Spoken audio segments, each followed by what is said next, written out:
Hello বন্ধুরা, আশা করি সকলে ভালো আছেন। আজকে ব্লেন্ডারে একটা কাঁচা ডিম আর আলু সেদ্ধ দিয়ে একটা মুচমুচে খাস্তা আর পরোটা রেসিপি নিয়ে এসে হাজির হয়েছি। আপনারা শেষ পর্যন্ত ভিডিওটা দেখুন, আশা করি আপনাদের ভীষণই ভালো লাগবে।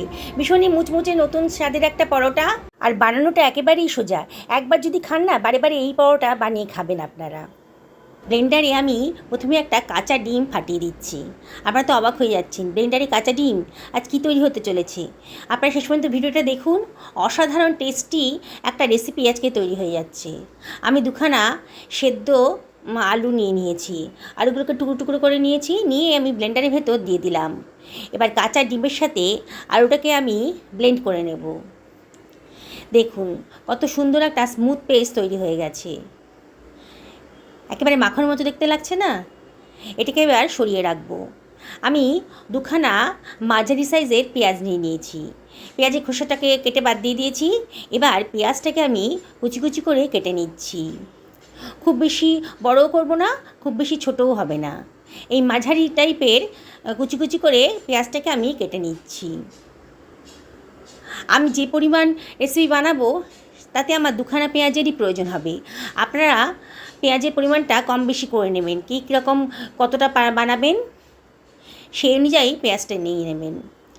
আমি ইঞ্চিখানেক আদা নিয়ে নিয়েছি, আদাটাকেও আমি কুচি কুচি করে কেটে নিচ্ছি। আদার টুকরোগুলো মুখে পড়লে পরে কিন্তু খুব সুন্দর একটা টেস্ট আসে, এই জন্যই আদাটাকে কুচি কুচি করে কেটে নিলাম। আমি কতগুলো রসুনের কোয়া নিয়ে নিয়েছি, রসুনের কোয়াগুলো একটু ছোটো সাইজেরই ছিল, তাও আমি কুচি কুচি করে কেটে নিচ্ছি। রসুনটা কিন্তু স্বাস্থ্যের পক্ষে খুবই ভালো, আপনারা চেষ্টা করবেন রসুনটা দেওয়ার জন্যে, যদি আপনাদের রসুনটা পছন্দ হয়। অনেকের আবার রসুনের গন্ধ পছন্দ হয় না, তখন রসুনটাকে আপনারা অ্যাভয়েড করবেন। এবার আমি কাঁচা পাকা লঙ্কা নিয়ে নিলাম। যদি বাচ্চাদের জন্য বানান তাহলে লঙ্কার পরিমাণটা কমিয়ে দেবেন কিংবা অ্যাভয়েড করবেন। আমরা কিন্তু লঙ্কাটা একটু পছন্দ করি বলে, মানে ঝালটা পছন্দ করি বলে আমি 4খানা লঙ্কা নিয়ে নিয়েছি। আমি লঙ্কা, আদা, রসুন সব কিন্তু আগে থেকে ধুয়ে পরিষ্কার করে নিয়েছি। সবজি কাটার আগেই আপনারা সবজিগুলোকে ভালো করে ধুয়ে নেবেন। নানা রকম রাসায়নিক দিয়ে তো সবজিগুলো তৈরি করা হয়, তাই ভালো করে ধুয়ে পরিষ্কার করেই এগুলো কাটবেন। এবার খানিকটা ধনেপাতা নিয়ে নিয়েছি, ধনেপাতাটাকেও আমি কুচি কুচি করে কেটে নিচ্ছি। ধনেপাতা আটিটাও কিন্তু ফেলে দেবেন না, আঁটিটাও কিন্তু অনেক উপকারী, তাই ধনেপাতার আঁটিগুলোও ভালো করে, মানে বোঁটাগুলো আর কি, সেগুলোকেও ভালো করে কুচি কুচি করে কেটে নেবেন। সমস্ত কাটা হয়ে গেছে, এবার এগুলোকে আমি সরিয়ে রাখছি। আমি এখানে 1.5 বাটি মতো আটা নিয়ে নিয়েছি, আর 1/2 চামচ মতো লবণ দিয়ে দিলাম। আমি আজকে আটা দিয়ে বানাবো, আপনার ইচ্ছে করলে আটা ময়দা মিশিয়েও দিতে পারেন, আবার শুধু আটা বা শুধু ময়দাতেও করতে পারেন। 1/4 চামচ মতো হলুদের গুঁড়ো নিয়ে নিলাম জাস্ট কালারের জন্যে, আর দিয়ে দিচ্ছি 1/4 চামচ মতো গোটা জিরে, আর 1/4 চামচ মতো জোয়ান হাতে ডলে দিয়ে দিলাম। জোয়ানটা কিন্তু অম্বল গ্যাসের প্রতিরোধক, তাই চেষ্টা করবেন একটু জোয়ান দেওয়ার জন্যে। আর এর ভেতর দিয়ে দিচ্ছি 2 টেবিল চামচ মতো সাদা তেল। এবারে ময়ামটাকে ভালো করে আটার সাথে মিশিয়ে নেব। খুব ভালো করে মিশিয়ে নেবেন যাতে লবণটা ভালো করে আটার সাথে মিশে যায়, নাহলে এক সাইডে লবণ নোনতা নোনতা লাগবে আর এক সাইডে পাঞ্চে পাঞ্চে লাগবে। তাই চেষ্টা করবেন ময়ামটাকে ভালো করে আটার সাথে মিশিয়ে নিতে। একেবারে সোজা বানানোটা। এবার এর ভেতর দিয়ে দিচ্ছি কেটে রাখা পেঁয়াজ কুচিটা, এবার আদা কুচিটাও দিয়ে দিলাম, আর এর ভেতর দিয়ে দিচ্ছি লঙ্কা কুচিটা।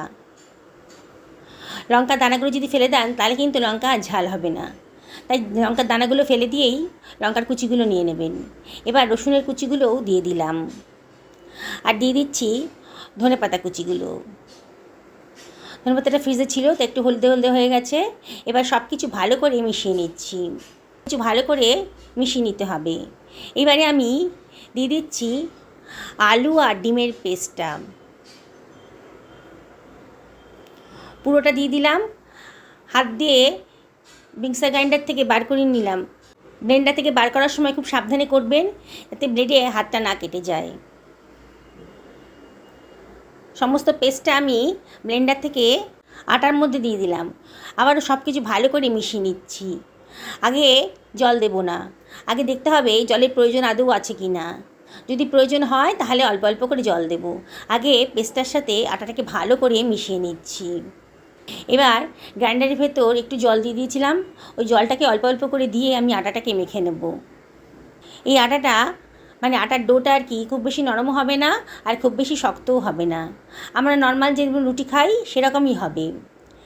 এবার আটাটা মাখা হয়ে গেছে। আমি এবার একটু 1 টেবিল চামচ মতো তেল আমি আটাটার গায়ে মাখিয়ে দিলাম। ডোটার গায়ে মাখিয়ে দিয়েছি, দিয়ে আরেকটু মেখে নিচ্ছি। এবার এটা ঢাকা দিয়ে রাখবো 5 থেকে 10 মিনিটের জন্যে। মিনিট 10 হয়ে গেছে। এবার ঢাকাটা তুলে নিয়েছি। দেখেই মনে হচ্ছে আমার আটার ডোটা একেবারে স্মুথ হয়ে গেছে আর একটু ফুলেও উঠেছে। আবারও হাত দিয়ে একটুখানি মেখে নেব। দেখুন কত সুন্দর দেখতে লাগছে, একেবারে স্মুথ ডো তৈরি হয়ে গেছে। এইবারে আমি এখান থেকে লেচি কেটে নিচ্ছি। হাত দিয়ে লেচি কেটে নেব।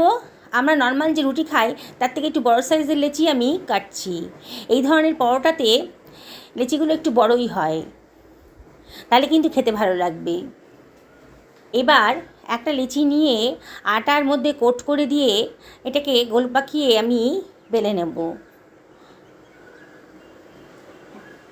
বন্ধুরা দেখছেন তো রেসিপিটা কতটাই সোজা আর খেতে কিন্তু সত্যি দুর্ধর্ষ। আপনাদের ইচ্ছা করছে না যেরকম একটা রেসিপি আজকে বানিয়ে ফেলবেন? রোজ রোজ একঘেয়ে রুটি তরকারি খেতে তো ভালো লাগে না, তাই একদিন এরম করে বানিয়ে নিন। এর সঙ্গে কোনো তরকারির প্রয়োজন হবে না, তবে এর সঙ্গে যদি একটু রায়তা কিংবা ধনেপাতার চাটনি কিংবা বাদামের চাটনি থাকে তাহলে কিন্তু অসাধারণ। আমি গোল করে বেলে নিয়েছি, শেপটাকে একটু ঠিক করে দিচ্ছি। কথায় বলে না, দেখারও একটা ব্যাপার আছে।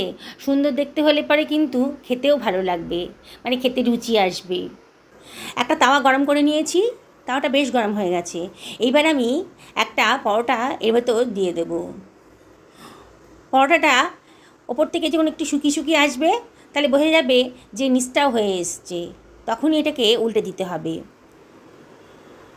ওপরটা বেশ শুকনো শুকনো হয়ে গেছে।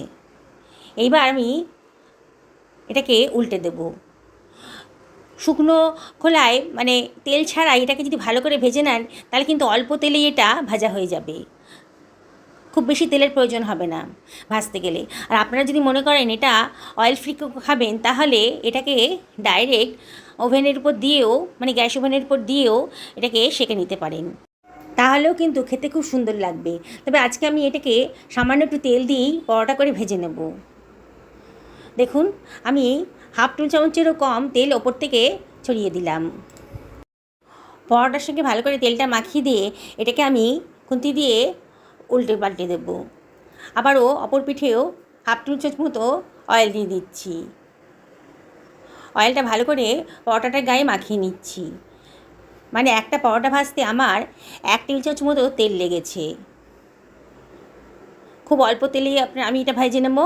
আপনারা যদি মনে করেন একটু বেশি তেলে ভাজবেন তাহলে ভাজতে পারেন, তবে অল্প তেলে ভাজছি বলে কিন্তু পরোটার স্বাদ কম হবে না। আপনারা এটা সকালের জলখাবারে বাচ্চাদের টিফিনেও দিতে পারেন, দুপুরে হাজব্যান্ডের লাঞ্চ বক্সে কিংবা ডিনারেও এটা বানিয়ে ফেলতে পারেন। রোজ রোজ তো আর রুটি তরকারি খেতে ইচ্ছা করে না, তাহলে একদিন এরম করে বানিয়ে ফেলুন।